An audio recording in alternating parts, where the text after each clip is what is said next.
Resepsi kayak panggang asli Palembang. Berikut bahan-bahannya.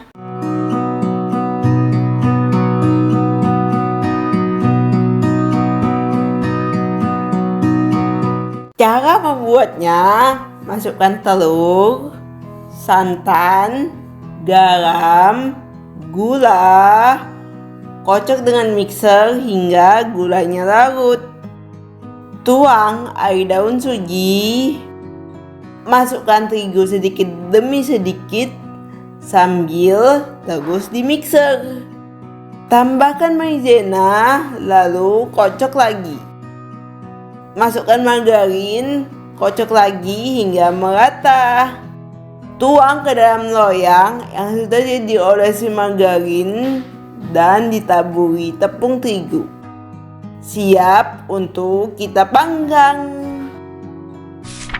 Panggang adonan srikaya api atas bawah dengan suhu 180 derajat Celcius lamanya 30 menit.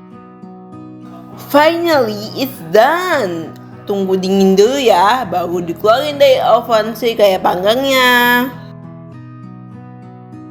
Dan inilah dia srikaya panggang asli Palembang.